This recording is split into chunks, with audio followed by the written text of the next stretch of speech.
anyone who has contemplated coming to Oaxaca and has the slightest interest in food knows that this place is called the land of the seven moles. Moles being those incredibly complex sauces that are, well, really at the heart and soul of the Mexican kitchen. And here you'll encounter them in colors that range from green and yellow to red and a jet black. But at a stall like this in the Oaxaca market, you've really encountered the epicenter of mole making, because here you'll find all the varieties of dried chilies that you need to make those different recipes, as well as all the nuts and seeds to thicken them and the herbs and spices to give them that rich and beautiful complexity. Now, my guess is that most of you have thought about mole only in terms of mole pastes. And you can find them in a stall like this. Here's a couple of varieties, a black mole and a red mole.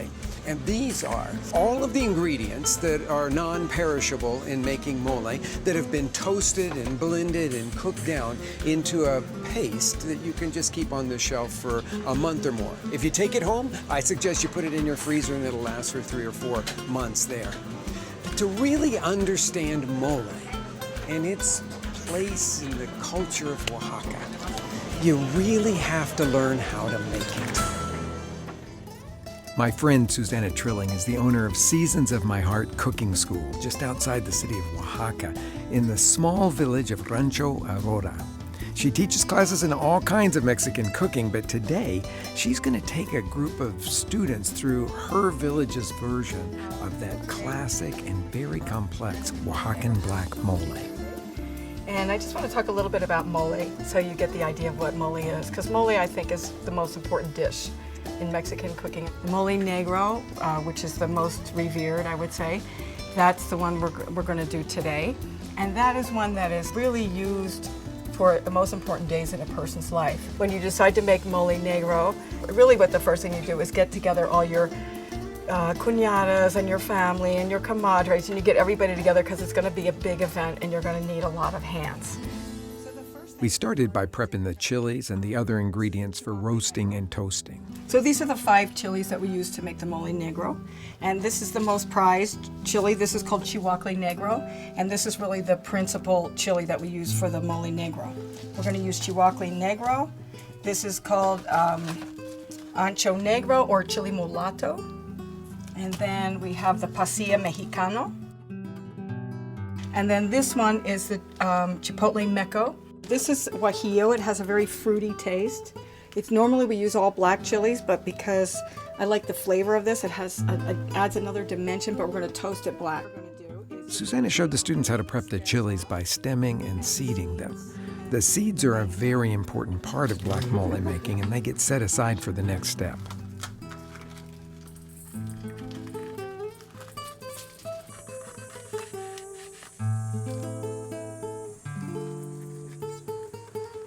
Once the chilies were ready, she had Jessie slice up a large white onion.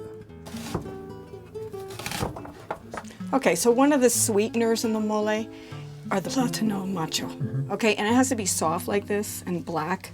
And you could fry this, but we're gonna just take advantage of our coals and wrap this up in some tin foil.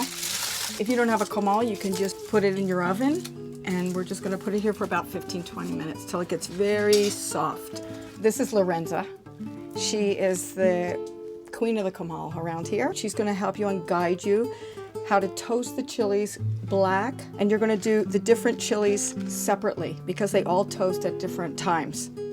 Lorenza worked with Victor to toast the chihuahua negro chilies. Once they were ready, they moved on to the guajillos. Now, the guajillos toast until they're almost completely black. This takes a lot of practice because there's a fine line between being toasted perfectly and being burnt. Faye came in to help toast the mulatto chilies, and Jessie worked with the pasillas. And then all those chilies went into a large bowl, and they were covered with hot water to soak. Now it was time to toast the seeds. Lorenza poured them out onto the hot comal, and as they darkened, they eventually got shiny as their natural oil came to the surface. That's when they caught on fire, an important step in creating the flavor and the blackness of the mole. The flame lasted for a couple of minutes before the oil burned out, and then the seeds were scooped into another bowl and covered with cool water. So now we're going to roast the garlic, the onions, the peanuts, almonds, the pecans, and the cinnamon stick, some of the spices. And we're going to do all that on the comal right now. Okay?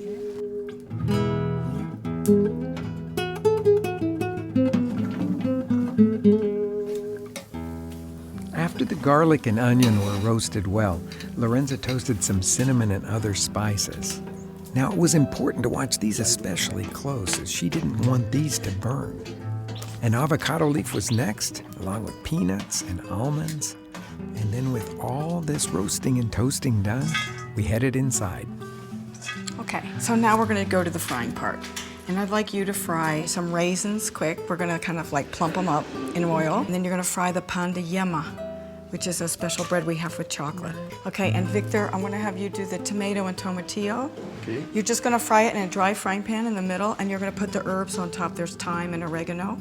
And then you're gonna do the sesame seeds, because it's a lot of fun. Okay, and you're gonna put oil in the pan, and they're gonna jump around. When they jump around, we'll give you the sea salt, and you can just put the salt in, they calm down. Okay. All right, so over here.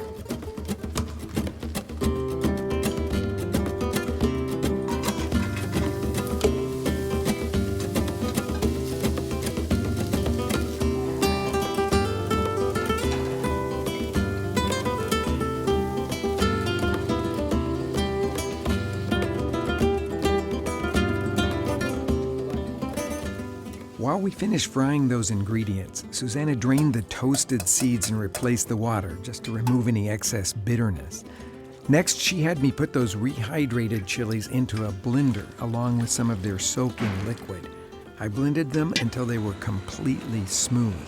Then we took it a step further by putting that mixture through a food mill to make sure that there were no stray chili skins. They blended the tomatoes and tomatillos similarly with a little bit of chicken stock before putting that mixture through the food mill. Victor drained the seeds and then blended those with some stock, and the result was a beautiful jet black mixture. Susana mixed together the rest of the ingredients in a large bowl. The spices, bread, plantain, sesame, onion, and she handed it off to Jessie to blend. With all our mixtures blended, we went back outside for the final cooking of the mole, starting with the frying of the chili mixture in fresh rendered pork lard. Okay, so this part is called seasoning the sauce. This is just the pure chili puree. We're gonna fry it, and it's just gonna get really shiny on the top, but it has to fry for about 15-20 minutes. Actually, the thing is that the lard has to fry all the way through the liquid to the top. And when the lard's on the top, that's when you know it's ready for the next stage, which is gonna be, we're gonna add the seeds next. Once the chili mixture was shiny on top, we added the blended seed mixture, then the tomato mixture. The seasoning paste went in next, then some chocolate, avocado leaves, and stock. When the mole had simmered for an hour, Susana added salt to bring out all those amazing flavors.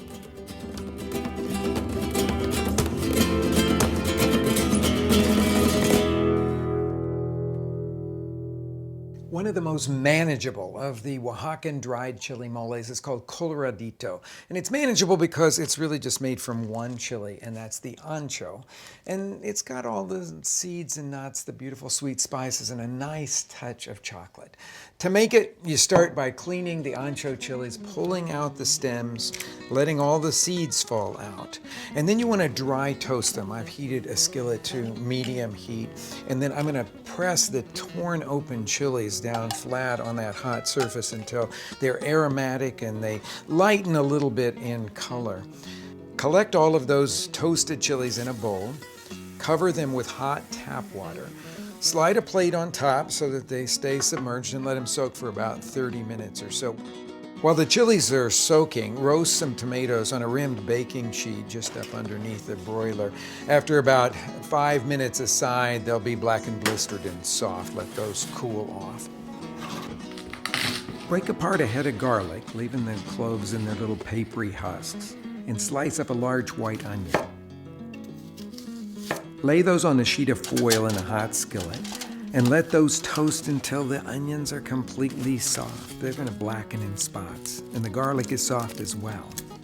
With the skillet on the heat, measure in a little vegetable oil, add the sesame seeds to it, and stir it all around for a couple of minutes until those sesame seeds are very aromatic and starting to brown. Then scrape the sesame seeds into a bowl. Add the drained chilies, but save the soaking liquid. Add some Mexican oregano. Then take some cloves, black pepper, and cinnamon, grind them up, and add that spice mixture to the bowl. Then toss in some raisins and almonds.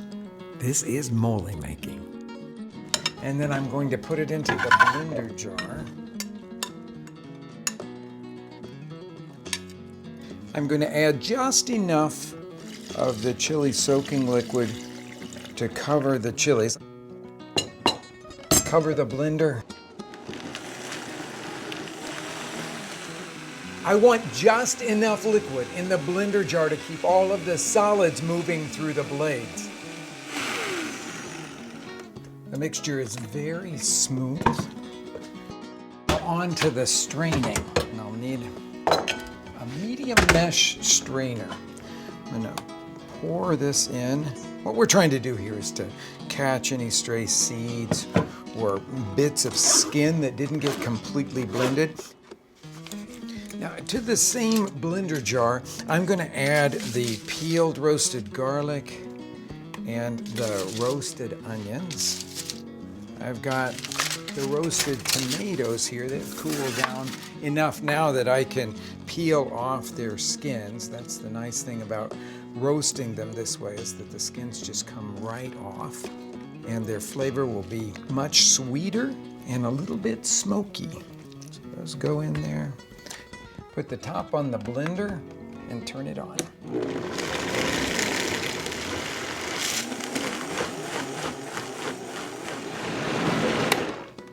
So we have two different mixtures. We have this tomato and onion garlic mixture, and we have the chili and everything else mixture. The tomato mixture gets cooked down separately in a pan I've got over medium heat here, filmed with a little bit of oil, and then I'm just going to pour that in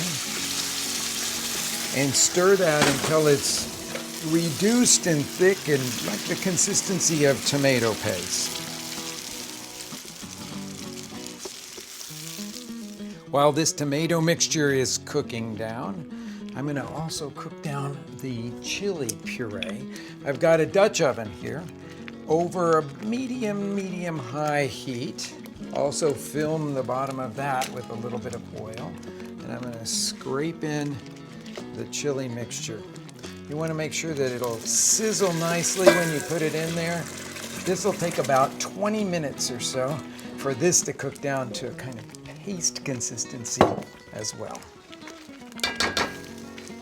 When the tomato puree got thick, I turned that one off. Took a lot longer for the chili puree, but it's thick enough now that you can stir through it and see the bottom of the pot. That's what I'm looking for. I've used a little spatter screen on top of it just to keep the spatters to a minimum. Always one of the struggles with mole making. And now it's time to combine these two cooked down mixtures. And then we've got 3 last ingredients to go in. I'm going to add some chicken broth to it, 4 cups. You can buy a good quality one at the grocery store and use that, or make your own. I've got some breadcrumbs, which might surprise you, but it's a common thickener that is added to Oaxacan moles. About 3 tablespoons of those breadcrumbs. And then the last touch is the Mexican chocolate. Really a defining flavor in this mole coloradito from Oaxaca.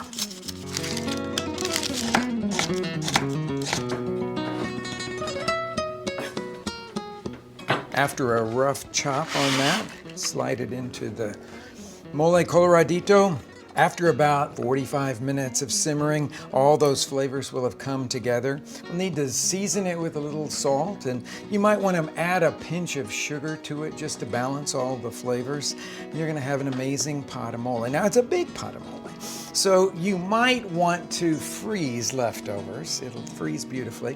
When you defrost it, put it in the blender again to bring it all back together, and it'll be just delicious.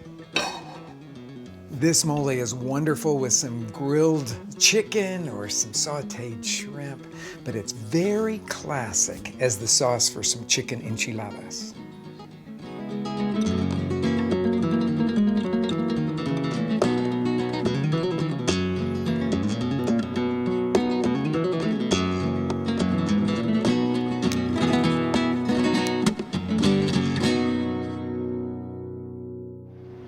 One of the easiest Oaxacan moles to make is mole amarillo, or yellow mole. It comes in two different versions. One is a thicker version, and then the other is brothy, typically served with some vegetables. Super easy to do at home, but nice enough that we can dress it up into a beautiful restaurant dish. I'm going to show you how we're going to do that. But first we have to make that yellow mole. And it starts with guajillo chilies. You simply pull the stems out, tear them open and let the seeds fall out. Pull out any veins that you see. Where most of the chilies for mole are toasted, some of them very darkly in Oaxaca.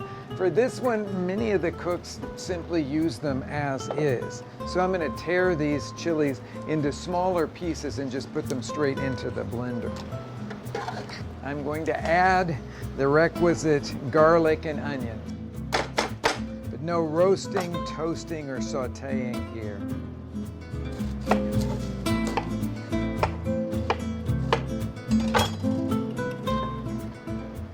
The next ingredient is tomatoes, and we have a rule in our restaurant that we only use locally raised tomatoes. So that means during season they're going to be fresh, and in the winter we have a farmer that freezes 26,000 pounds of tomatoes for us to use in our restaurant.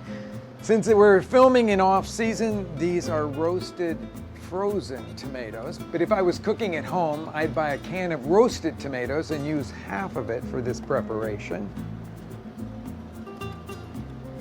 There's not very many spices that go into this, and yes, even in our restaurant kitchen, we use a molcajete.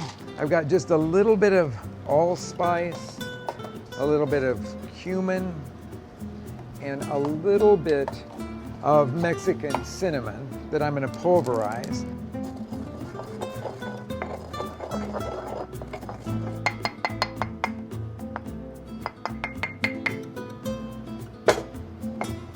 A little bit of chicken broth goes into the blender. Then I'm going to set it on the base and blend it to a smooth puree.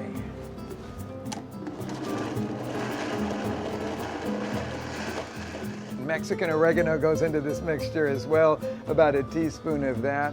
Just put that in, give it another quick blend here.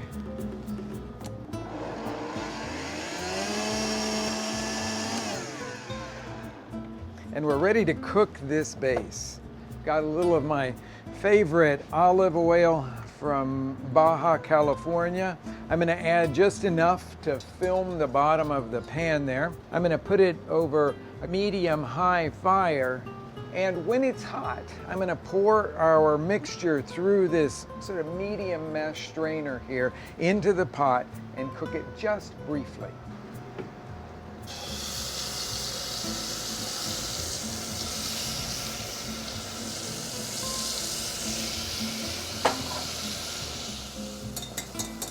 This doesn't really take very long to cook at all. Just going to let it cook for a second.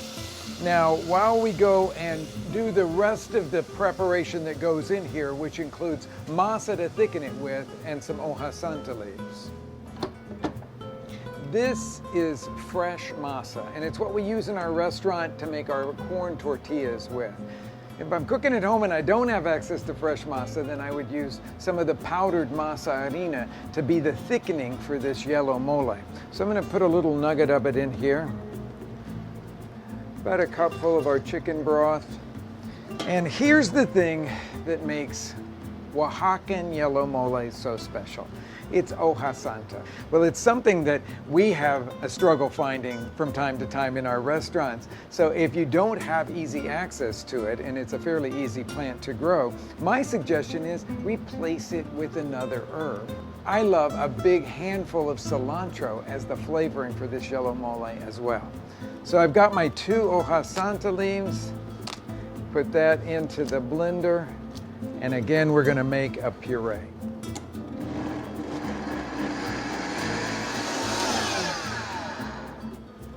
I'm going to pour this mixture through the strainer into the sauce base.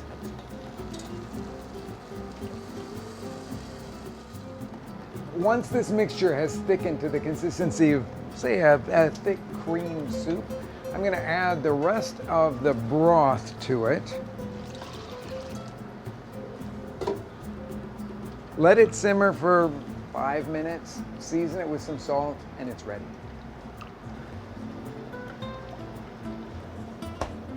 Yellow mole can go with practically anything. Delicious with mushrooms, chicken, you name it. I'm gonna do it with grilled fish today. Got some really beautiful pieces here of striped bass. I'm gonna lay a couple of them over here and give them a drizzle of olive oil. I wanna coat them nicely on all sides before I put them on the wood grill. Give them a sprinkling of salt. On another one of these chargers, I'm going to put some steamed green beans. Again, a drizzling of olive oil, a little bit of salt, and a quick toss. These things are all going to go onto the grill, but in different places. The green beans are going to go onto a perforated grill pan that is a little above the level of the fire. They're going to warm up here, get a little smoky, be delicious with this yellow mole. And our striped bass is going to go into a very hot place on the grill.